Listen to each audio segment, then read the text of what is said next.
Hi all. இன்றைக்கி நம்ம இந்த வீடியோவில் என்ன பார்க்க போகிறோம் அப்படின்னா, ஹேண்ட் எம்ப்ராய்டரிங் பண்ணுறதுக்கு என்னென்ன மெட்டீரியல்ஸ்லாம் தேவை அப்படின்னு பார்க்க போகிறோம். ஸ்டார்டிங்கில் ரொம்ப பர்ச்சேஸ் பண்ணாதீங்க. ஒரு தேவையான அளவுக்கு மட்டும் ஸ்டார்டிங்கில் பர்ச்சேஸ் பண்ணிக்கோங்க.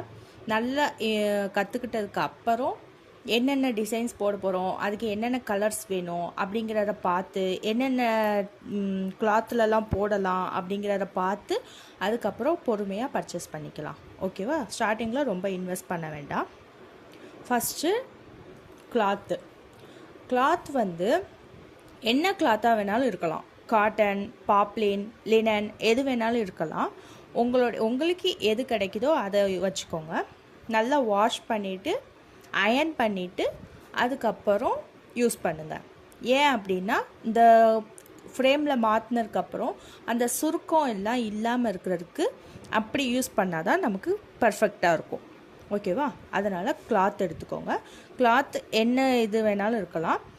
உங்களுடைய ஃப்ரேம் சைஸுக்கு எடுத்துக்கோங்க. ஓகேவா? அதுக்குன்னு கரெக்டாக ஃப்ரேம் சைஸுக்கு கட் பண்ணிவிட்டு ஃப்ரேமில் ஃபிக்ஸ் பண்ண முடியாமல் வேஸ்ட் ஆகிடாமல், ஸோ அந்த ஃப்ரேமை விட கொஞ்சம் பெருசாக எடுத்துக்கிட்டிங்கன்னா ஃப்ரேமை வந்து கிளாத்தில் ஃபிக்ஸ் பண்ணுறதுக்கு கரெக்டாக இருக்கும். அதனால் ஃபஸ்ட்டு கிளாத் எடுத்துக்கோங்க. அதுக்கப்புறம் ஹூப்பு. ஓகேவா? இது வந்து நிறைய சைஸஸில் அவைலபிளாக இருக்குது. நிறைய சைஸஸ் உண்டு. ஆல்ரெடி ஆரி உங்களுக்கு தெரியும் அப்படின்னா அதுலேயே நீங்கள் வச்சுருக்கிற ஃப்ரேமே யூஸ் பண்ணிக்கோங்க. இல்லை இப்போ தான் நான் பர்ச்சேஸ் பண்ண போகிறேன் அப்படின்னா உங்களுக்கு என்ன சைஸஸ் அவைலபிளாக இருக்கோ அந்த சைஸஸை எடுத்துக்கோங்க. ஓகேவா? ஃப்ரேம் வாங்கிக்கோங்க. அதுக்கப்புறம் எம்ப்ராய்டரி த்ரெட்டு. இந்த த்ரெட்டு வந்து நிறைய கலர்ஸ் அவைலபிளாக இருக்குது. ஸோ ஒரு 2-3 கலர்ஸ் வாங்கிக்கோங்க. ஓகேவா? இந்த இதில் வந்து ஒரு கோடு கொடுத்துருப்பாங்க, கலர் கோடு. ஓகேவா? இந்த பேப்பரை வந்து பத்திரமா எடுத்து வச்சுக்கோங்க. ஸ்டார்டிங்கில் நமக்கு எந்த டிசைன்ஸ்னாலும் போடலாம் அப்படிங்கிறனால நமக்கு அவ்வளோவா கலர்ஸ் இம்பார்ட்டண்ட்டாக இருக்காது. போக போக என்ன சொல்கிறது, இந்த கலர்ஸ் பர்டிகுலராக இப்போ ஒரு 5 பெட்டல்ஸ் வச்சுருக்க ஃப்ளவர்ஸ் போட்டுட்ருக்கோம். அப்போ போல் 3 பெட்டல்ஸ் போடுற வரைக்கும் நம்மக்கிட்ட த்ரெட் இருக்குது. 2 பெட்டல்ஸ் போடுறதுக்கு த்ரெட் இல்லை. ஸோ அதே கலர் வேணும் அப்படின்னா இந்த கோடை கொண்டு போய் சொன்னோம் அப்படின்னா அதே கலரில் தருவாங்க. இப்போ நம்ம ஆரஞ்சு கலர் கொடுங்க அப்படின்னு சொல்லி போய் கேட்டோம் அப்படின்னா ஆரஞ்சுலேயே லைட் ஷேட், டார்க் ஷேட் அப்படின்னு நிறைய இருக்குது. ஸோ அந்த மணிக்கு மிஸ்மேட்ச் ஆகிறதுக்கு சான்சஸ் இருக்குது. அதனால் இந்த பேப்பரை வந்து நல்லா பத்திரமா வச்சுக்கோங்க. ஓகேவா? இதில் வந்து கலர் மென்ஷனாக இருக்காது. அதனால் நீங்கள் கலரையும் மென்ஷன் பண்ணி இந்த கோடை பத்திரமா எடுத்து வச்சுக்கோங்க. ஓகே? பின்ன ஒரே பாக்ஸில் போட்டு சேவ் பண்ணும்போது எந்த கலருடைய கோடு அப்படிங்கிறது நமக்கே தெரியாமல் போயிடும். அதனால் கலரையும் இதில் பேக் சைடில் மென்ஷன் பண்ணிவிட்டு எடுத்து வச்சுக்கோங்க.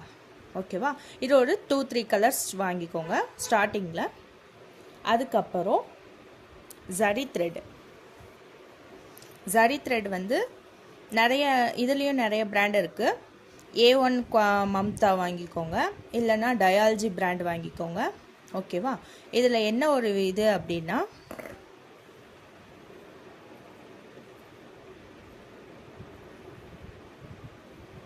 இந்த இது வந்து விசிபிளாக இருக்கா? இதில் வந்து நடுவில் த்ரெட் இருக்கும். ஒரு சில பிராண்டில் நடுவில் வந்து நைலான் த்ரெட் இருக்கும். அந்த நரம்புன்னு சொல்லுவாங்கள்ல, அந்த இது இருக்கும். அதுக்கு மேலே அந்த கோல்டன் இதை ரேப் பண்ணியிருப்பாங்க. ஸோ இதில் வந்து நடுவில் த்ரெட் இருக்கிறதா பார்த்து வாங்கிக்கோங்க. ஓகேவா? நடுவில் த்ரெட் இருக்கும். த்ரெட்டை சுற்றி தான் அந்த எல்லோ கலர் இதை வச்சு ரேப் பண்ணியிருப்பாங்க. ஓகேவா? Zari thread, A1 Mamata brand. ஓகேவா? ப்ராக்டிஸ்க்கு இது ஓகே. சின்ன சைஸ்லேயும் இருக்குது, பெரிய சைஸ்லேயும் அவைலபிளாக இருக்குது. பார்த்து வாங்கிக்கோங்க. அடுத்து சில்க் த்ரெட்டும் ஒரு ஷைனிங்காக யூஸ் பண்ணுறது தான். இதுலேயும் நிறைய கலர்ஸ் அவைலபிளாக இருக்குது. இதில் டபுள் பெல் அப்படிங்கிற பிராண்டு வாங்கிக்கோங்க. ஓகேவா? Double bell.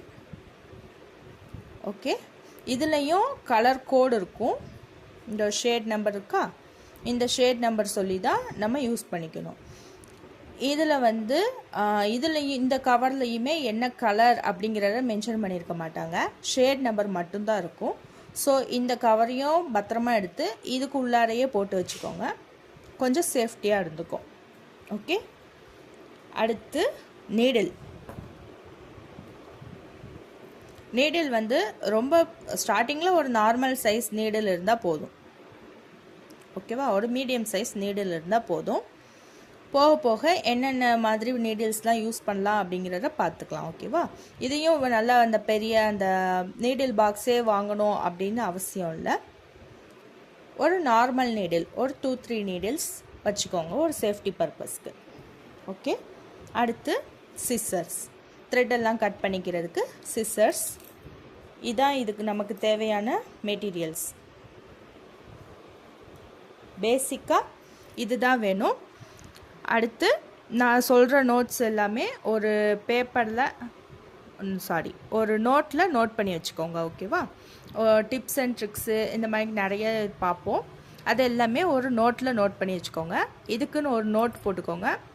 Okay, so note, pen, இது எல்லாமே தான் இதுக்கு தேவையான மெட்டீரியல்ஸ். தேங்க்யூ.